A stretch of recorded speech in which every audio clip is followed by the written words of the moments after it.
What's going on, guys? Chandler's Legacy Farm here. We're gonna see what's in my hunting bag today. That's what's on the agenda for the day. So some of this stuff, there's one thing that I don't take every time I go. That's in this bag. But first thing off, scent killer. That right there, that gets sprayed on all my gear and all my clothes as I'm putting my clothes on, boots, socks. Everything gets a little bit of a coating of this about every other time I go out. Okay.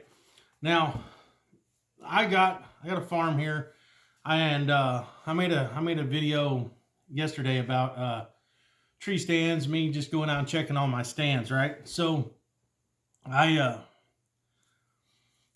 miscounted. I actually have 7 stands, not 6. I have 7 different ladder stands, and I didn't get to all of them yesterday. I still have 3 more to go check. This morning it was hot, not really hot, just very humid and rainy, and I just didn't even get up. I didn't get up to even go hunting. It's opening day of bow season today, and I didn't even go. I don't get real wound up till about October. When October gets here, that's whenever more things seem to start happening. You know what I'm getting at? So first 2 weeks of season, I don't get real wound up. So I would just want to show you guys some of the gear that I use, some of the stuff that I carry in my backpack every day, some of the things I use. Like I said, scent killer. I don't use the deodorants. I don't use the soaps. I mean, I don't use none of that shit. I just use that. And I kill deer every year, right? I mean, I've been hunting since I could barely carry my dad's 30-30, and I'm 45 years old, and there ain't been many years go by that I didn't get to shoot something, right, and bring something to the table. So if I didn't get to kill anything, it was just because I was picky, waiting on a big one or something. You know what I mean? But anyway, so I hunt differently than a lot of people does because I've got the farm, and I can drive my side by side. Everywhere I have a stand, I can drive my side by side right to it. Now, I always park about 100 yards away from my stand. You know, right around 100 yards away from the stand. It's just the way I do it. You know, and I've had deer walk right by my side by side. Not even, they just look at it and they're like, "What the hell is that? That wasn't here yesterday." And you know, as long as it doesn't move, they don't even care. They'll just walk right on by it, right? So hunting private land as compared to government land is a lot different. Whenever you hunt on the forest department, hunt on the forest lands, you hunt, on government, you're limited more to what you can do. You know, I mean, I have my stands; they just stay there. Back whenever I used to hunt all the government land around here, I've always had a four-wheeler or a side-by-side to get me to where I needed to go. And I've always tried my best to park relatively close to where I'm hunting at. And, there's a lot of old forestry roads around here that I can go down to get me really close to where I need to be anyway. It's what I'm getting at on a side-by-side or a four-wheeler, either one, ATV. So, here on the farm, though, I don't have to use a climbing stand unless I want to. I have got, what have I got? I think I've got 3. So I have 3 climbing stands that don't even get used because I have all the ladder stands, right? A lot of people's like, why don't you build a box blind? Why don't you build an elevated box blind? And I just never have. I don't know. I just like hunting out of a tree stand. I don't like looking out of a window. You know what I mean? I just don't. That's just me. I like to be able to sit in my stand up a tree and be able to look all around me. Okay. I've got this, well, you can see right here, this hunting blind right here. I've had that thing forever. I use it maybe when it gets really, really cold, and I can set it up. I can set it up at the edge of a field or something, edge of the cattle pasture, and just hopefully get lucky, right? Around here, I live in the Ozarks, southeastern Missouri. The hills around here are steep. It's up and down, and if you're not up a tree, they're gonna smell you. I don't give a shit if you take a bath in the soap and you use the deodorant and you spray this stuff all over you, every crack and every crevice, they're going to smell you if you're on the ground. It's just the way it is around here. You know, they will smell you before they can get to you. And I hunt a lot of brush and a lot of woods, and you know, you can't see more. Most of my shots, even in rifle season, most of my shots ain't more than 50 yards. So you know, and there's some places that I hunt, I can't even see farther than 50 yards. Sometimes 30 yards is about as far as I can see in some of my spots. But at least when you're hunting like that, whenever something does come out, it's in range. All you got to do is wait on that broadside shot, right? So I used to bow hunt a lot. I used to bow hunt, you know, with compound bow for years. And then a few years back, they made it legal in the state of Missouri to start using crossbows. So I went and bought me a cheap crossbow just to see how well I liked it. I paid like $150 for this little SA Sports Fever junk looking little crossbow. Well, that year I filled my turkey tags. I killed a 9-point buck and I shot a wild hog with it. All, you know, in the first fall that I used it. I was like, man, this is where it's at. So I went and bought another crossbow, a better one. And then a couple years after that, I bought an even better one. So I use crossbows. I've got 2 crossbows. I'll get into those in another video. But anyway, I just want to kind of set the scene for you because I don't hunt government land. I hunt private land. I hunt my own land. And it's just different whenever you're hunting your own place, okay? You can literally build trails into where you need to be and where you want to be. You know what I'm getting at? You can't do that on government land. You just can't go out through there whacking shit down and trying to get where you want to be and get everything all set up whenever you want to. When you're on your own land, you can do what you need to do. So anyway, we'll get into this gear, okay? So I hunt the ladder stands, okay? Well, the padding that's on them, some of the stands I have, the padding's gone. Some of it's still there. Some of it ain't. So this is just a cushion, right? You can buy these at Walmart, and it's got a cord here. You can plug it in, and it's a heated cushion. All right.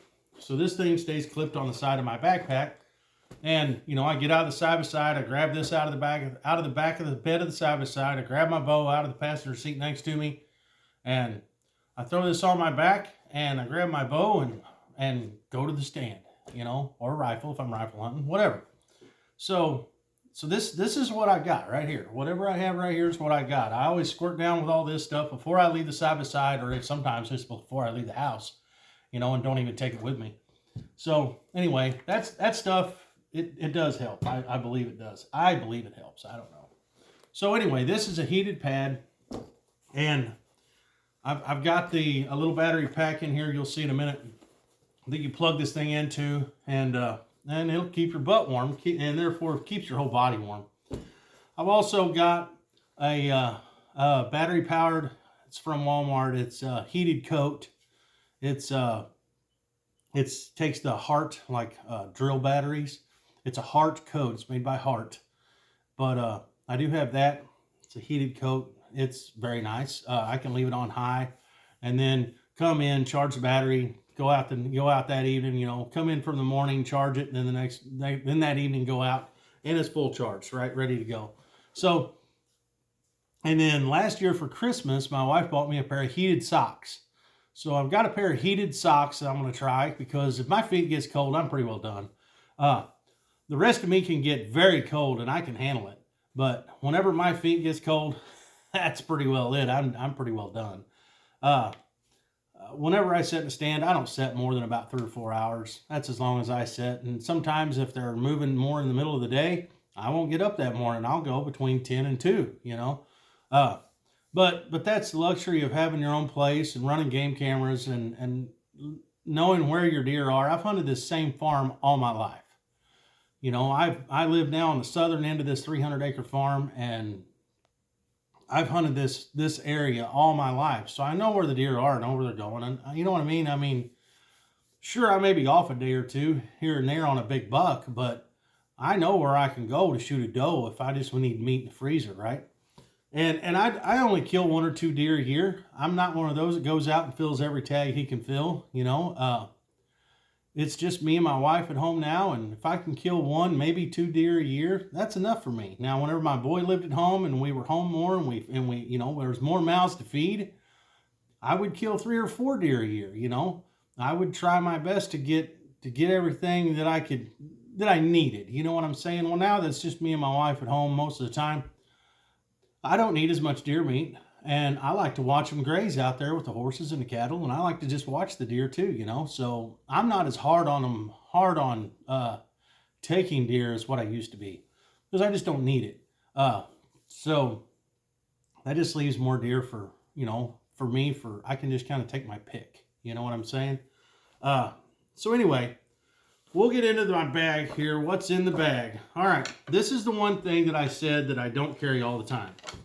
Those horns. So only certain times of the year, you know, mid-October to right before rifle season, mid-October to mid-November, I can rattle horns and I can rattle in a buck. I've done it before. I've shot bucks from rattling. Rattling here in southeastern Missouri in the right time of year, it works. I've used big horns and I've used small horns. Well, my dad always used a great big set of horns, okay? And whenever he would bash those together, and rattle them, he's had smaller bucks this size or smaller run off because it made such a big, deep, loud thud, okay?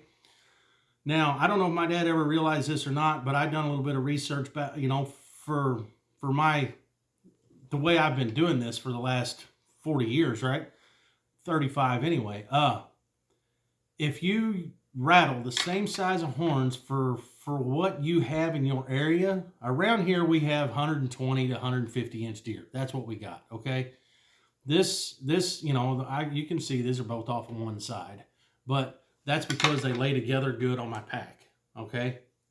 That's the reason why. So these are 2 different horns off 2 different deer. And the only reason why they're off the same side is because I can lay them on my pack just right. So anyway, I had a small set of horns, and every time I would rattle those together, I would rattle up a small buck. Whenever my dad would rattle in a big buck with that giant set of horns, excuse me, it would be a big damn buck. So I don't know if I'm right. I don't know if I'm wrong. All I know is, since I've been using these horns, which is more like what we see in this area, you know, for an average sized deer, ever since I've been using these horns to rattle, I've rattled up a lot more deer, and I've rattled up, I haven't scared that many deer off. Like my dad would say, you know, he would say, okay, I see a spike or a little 6-pointer, and then he took his giant set of horns and bashed them together a little bit to get a reaction out of that deer. And that little deer's reaction was, I'm getting the hell out of here because 2 giant bucks are fighting, right? So this doesn't make quite that deep sound thud of a great big set of horns does, but yet it makes enough noise and it makes enough of a thud that it makes average sized deer want to come in, because it doesn't sound like 2 little bitty deer just barely tickling their horns together, right? So anyway, these do not get carried with me every trip. These are just more from October 15th all the way till rifle season, right? And if I haven't had much luck rattling, I'll leave them at home, because to be honest with you, they're a pain in the ass to get through the woods anyway. But anyway, these will stay strapped right here. We'll get those out of the way. All right. I always carry, this is my pack. You always want a decent pack, all right? This pack, it came from Walmart. I'm not sure how decent it is. I've had this pack for years. I don't know if they even make it anymore. It's called a Timberhawk.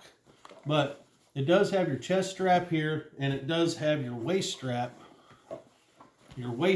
here to go around your waist, okay? You really want that, especially if you're going to do a lot of walking. Sometimes I get out of the stand and I'll walk, you know, so you want something that's going to be held to you comfortably. I haven't had a lot of backpacks, but this one, it is comfortable. I can say that. It's comfortable. I've been using this pack for years. I don't want to buy a new pack. I have no need in buying a new pack. I love this pack. You don't have to have the newest, greatest stuff out there to kill a deer. I mean, My dad would go out there in a pair of blue jeans and a red flannel shirt and kill deer every year, right? Have his orange vest on over a red or, whatever colored flannel shirt on he had on that day. And he would wear his logging boots and he'd wear a pair of blue jeans, and put on an orange hat and an orange vest, grab his rifle, go to the woods, kill a 150-inch deer almost every freaking year. He would squirt, he would use this, so I did get that from my dad. I mean, he would squirt his stuff down with that, squirt himself down. But that's as far as he went with it either. And my dad, he hunted a lot of government land too. He hunted all over. All over the state, and he hunted a lot of different places. Is what I'm getting at. He didn't hunt just on our 300-acre farm. He hunted around, and he would use a climbing stand, and it worked out for him every year. Okay, so this backpack here has got an extra zipper down here. You can unzip this, and this will fold out, and you can actually strap your rifle or your bow to this pack. I've never done that. I always just throw my bow or my rifle over my shoulder, right? I got a shoulder sling on every rifle I got and on my crossbows, and I just throw it over my shoulder, put the pack on. This pad will be dangling off on my right side, and I got my gun over my left shoulder. I'm left-handed. I'm a southpaw, so it's always over my left shoulder anyway. So I don't ever carry anything that way. I've done it a couple times, and I didn't like it. I want my rifle and my bow where I can get to it, not strapped to me. I don't want to have to take this damn thing off, lay it on the ground, and then try to get my rifle out. That's just don't make any sense to me. So anyway, I don't ever use it for that. You can see on here, I've got a Mora strapped to the front of the bag. This is the Mora Bushcraft Forest. It has the same style of blade as the Constable, all right? But that is what that is, the Bushcraft Forest. Now, the Bushcraft Forest does not come with a sharpened spine, okay? So I had to grind that down and make that sharp so it would scratch fat wood and scratch fire steels. Okay, the sheath, I'll go ahead and take this off. The sheath, it does not come with a fire steel, so I had to put my own fire steel on it. I took a piece of a milk jug. I don't know if you can see that in here, but I took a piece of a milk jug and just bent it over around this piece of fire steel, taped it on there, and then with a little bit of Gorilla Tape or black tape, I can't remember, electrical tape, I don't remember, but then I took a piece of bicycle tube and put around that and then put a hair tie around that, just to have extra stuff. And this has got Gorilla Tape around the end of it. So I have, I have the ability to start a fire if I need to while I'm out in the woods, So that just fits in there like that. And my knife. So that stays on the outside of my pack, okay? That just stays there. Now, we'll start getting into the inside of my pack. We'll go into this one. There's a handkerchief, bandana, whatever you want to call it. So you never know whenever you might need to blow your nose, whatever. You can put this around your neck, help keep warmth in, whatever, right? All right, this is gonna be a lot of shit. So this is my spare flashlight. I have another flashlight that I always use, but this is my spare in case you need, you run out of battery in your main flashlight. That one is just my spare headlamp. I have spare batteries for it that just stays in there. These are keys that goes to my tree stands. Why I actually still carry this, I really don't know, but this is keys that goes to all my cable locks for my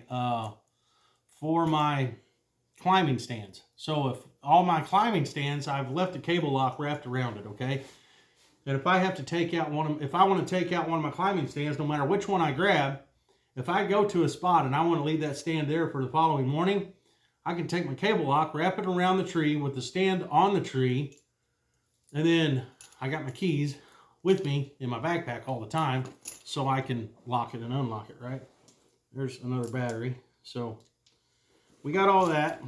I'm going to try to do this as quick as I can, but I'm going to try to put things back as we go. So that is that pocket. And we're going to move over here to this pocket. We'll see what the hell's in it. That is just a bag of baby wipes. Whenever you clean your deer, you're going to want some sort of a baby wipe to get everything off your hands, right? Whenever you go to field dress your deer, you're going to want something like that. And also, in here I got rubber gloves. Relatively heavy-duty rubber gloves. I've got a tape measure in here so I can measure the horns or whatever I need to in order to tag the deer.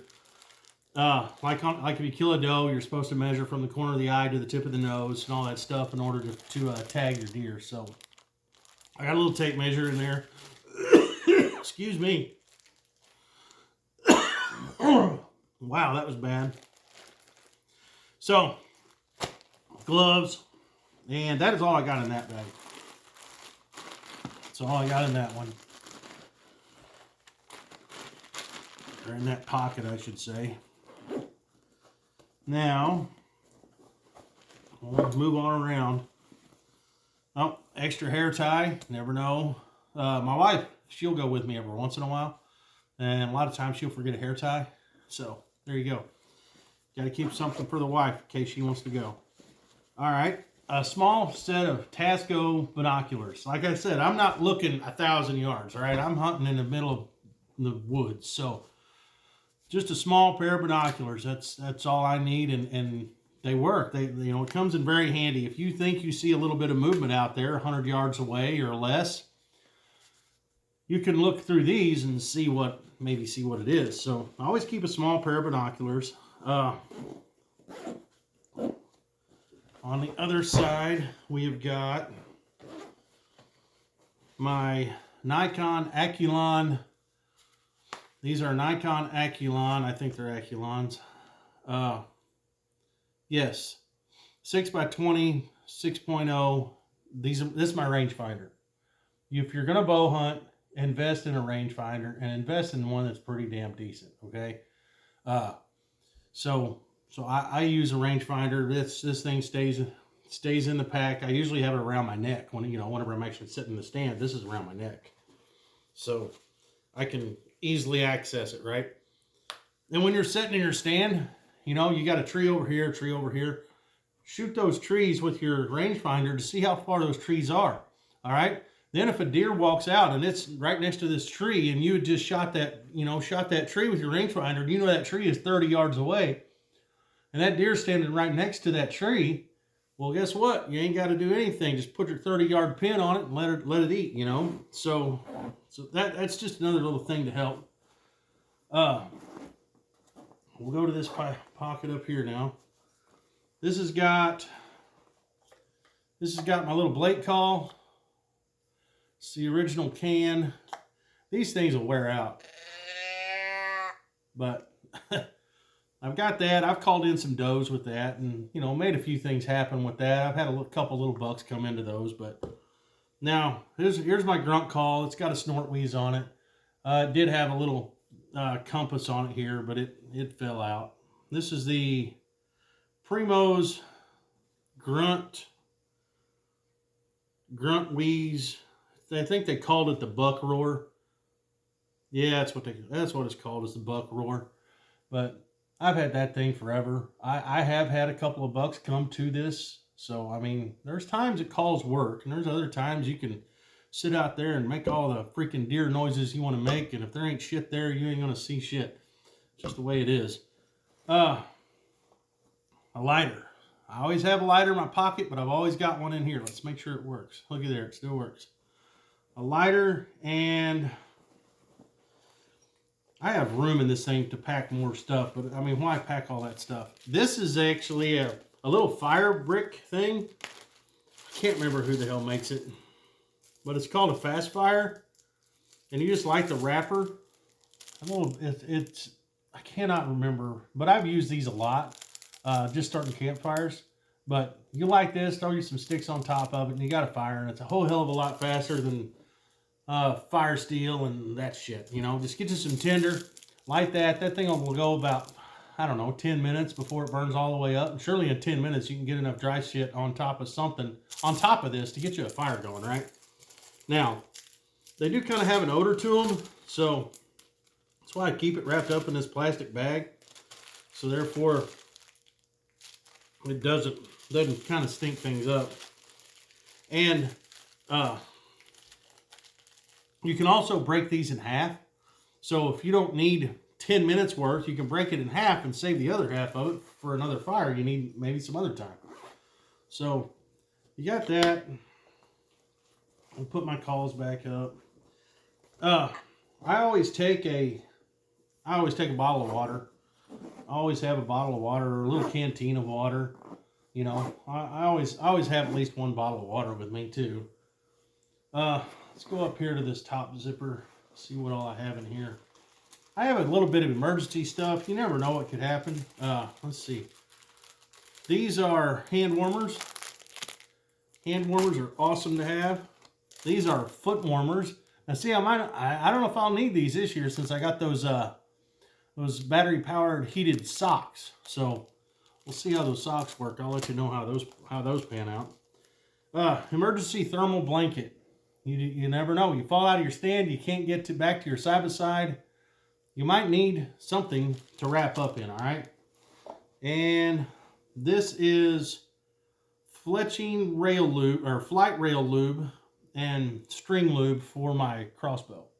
It came with my crossbow. It's just like a little thing of chapstick, but it's actual like wax for your string and your rail for your crossbow. So I keep that in there too. So that's what's in that little pocket. The whole reason why I'm doing this video is maybe to give somebody an idea, you know. Now this might get a little gross here, but I don't spit my chewing tobacco out all over the ground. So I have a bottle that I will spit in while I'm chewing while I'm in the stand, okay? And I will not pee on the ground out of my tree stand. A lot of guys do it. I won't. I don't do it. I never have liked to, you know, urinate where I'm hunting. I just don't. I don't know if it actually makes a difference or not. I really don't. I've heard you can pee right out of your stand and then you know the deer will come by and not even care, but I still don't like to do it. So I've got a big Gatorade bottle and that is what I pee in. And another thing, I know, stay with me here.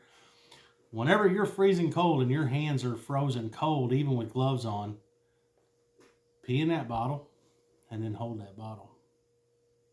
It will warm your hands. Just saying. I mean, it will warm your hands up by holding that bottle. Just say it. Here is my chargers. They got flashlights on them. I got these off Amazon. It's got a little compass on the back on each one, but I've got two of these. They're solar powered, and they will charge. I can charge my phone, and I can run this heated butt pad off of these. So one of them I keep for my phone, the other one's for the butt pad. And if I lay them out, you know, where they're getting sunlight in the stand, you know, they won't run dead as fast either. So these are a great little investment. You can find these on Amazon. I don't remember how much they are. They're not really expensive, but they work and they work great. So I can't say enough good about these little solar charger things. So they're cool. So I always have two of those with me. So I got those. And I told you about, on that other video, if I'm ever sitting in my tree stand and one of my straps, in those ladder stands, and one of my straps goes to break, here we go. There's that other ratchet strap. Now all it is a pull type. You know, that's all it is a pull type. But that could save my ass and keep me from falling out of the tree stand if something was to happen to that stand while I was sitting in it. So that right there is my safety, okay? I know you're supposed to wear a harness in a tree stand. You're supposed to wear your harness. Every tree stand comes with a harness, right? I don't wear a harness. Never have. I know I'll probably get some reaming for that, but I don't wear a harness. I mean, I just don't. I've always been real careful about what I do, and I know that's no excuse, but I just don't wear a harness. I don't want to hang there and die. I'd rather hit the ground. And I'm always hunting by myself. I'm hardly ever with anyone else. And I want to be on the ground. Even if I hit the ground, I want to be on the ground. I don't want to be hanging and have to suffer through that. I don't know. It's just me. My stands, the tallest stands I have are 18 feet. Yeah, that's pretty damn tall. Some of the other stands I got are only 15 feet. I don't know. I don't know. I've never worn a harness. But, you know, everybody's their own individual, right? So this stays in my backpack so I could throw it around that stand if one of those straps was to break while I was sitting in it. All right, that's what that's for. I've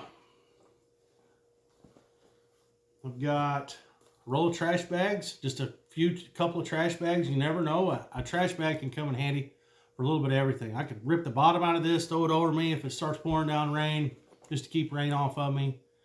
You never know what you might need a trash bag for while you're out in the woods. So I do have, I think there's like 2 or 3 little trash bags rolled up in here. Paracord. All right, I have some paracord in here because I also keep a heavy mill trash bag. Well, a real heavy, big 55-gallon trash bag stays in this backpack. If I was to fall out of my stand, hit the ground, break a leg, can't get back to my side by side, and it's pouring down rain, at least I can take this trash bag and throw it over me to keep me dry. I can make a small shelter out of this trash bag with this. If anything was to ever happen, I could, this is just a little safety, security, survival deal that I wanted to have with me when I was hunting.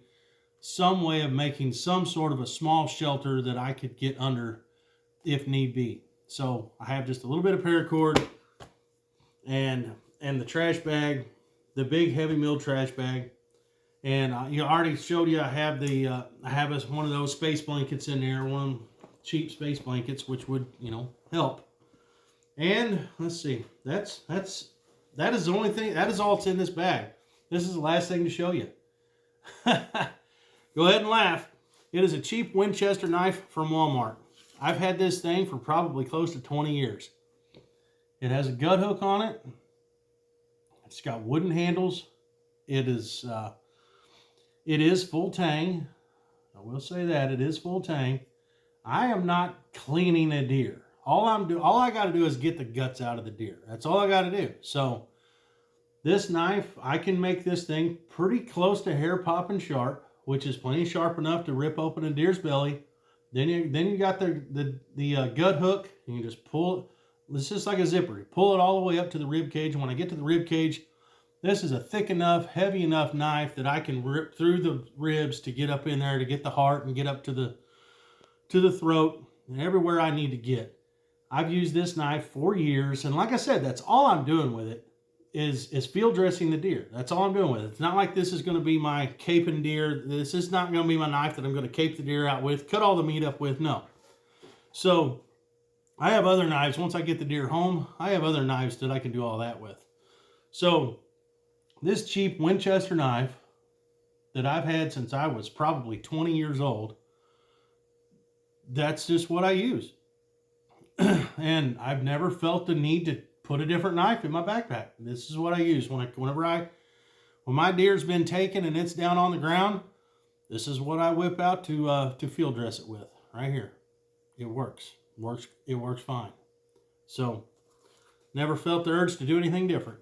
So that is it. That is it. Cheap ass Winchester knife, a Mora knife.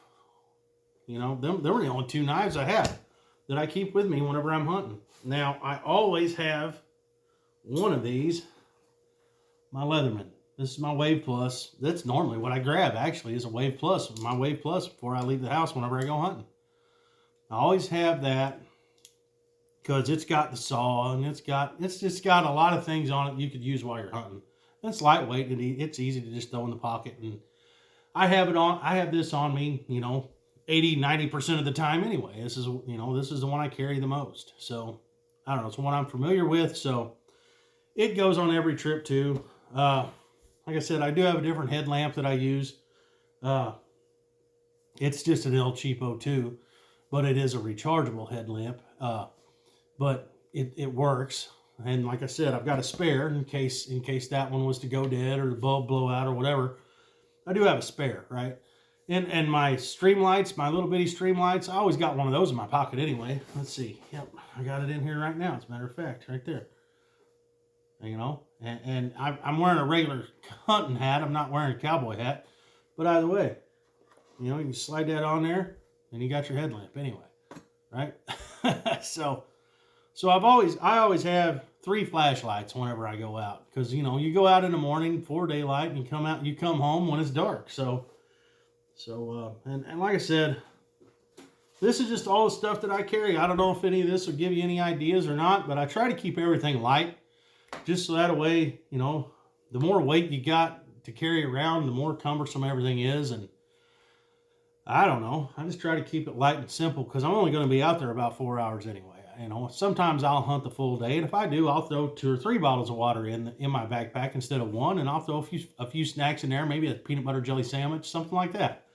But that doesn't happen very often. Most of the time, I'm just out there about 3 or 4 hours, sitting in the stand, praying for the best. I don't know if you guys noticed this, but I do have a rope tied to the top handle on this backpack. That's so I can tie this around my tree stand. So therefore then my backpack hangs right next to me on my tree stand, okay? It's hanging right there next to me, and I can just reach down in there and get whatever I need. And then, like I said, I use the double man stand, so that's hanging off the edge, and I don't sit right in front of the tree either. I sit off to one side, so that way I can set my rifle or my crossbow next to me over here, okay? I'm left-handed, so I want to be able to grab it like this to go with it, right? So it stays set in here, and then I'm just kind of leaning up against the side of the stand here, you know, against the handrail. And then this is tied off the handrail, and then I can just reach out in there and get what I need. But I'll try to show you guys some of that when I do a few hunting videos. I'm going to try to make a few hunting videos. I've got to get a mount that I can put my camera on my tree stand. But anyway, that's all I wanted to talk to you guys about today, is just EDC for a deer hunting, you know, for deer hunting. It's just my everyday carry. This is the stuff that stays in my backpack all the time while I'm hunting. But anyway, I've held you guys here long enough. If you like what I'm doing, like, share, subscribe, all that good stuff. And we will see you.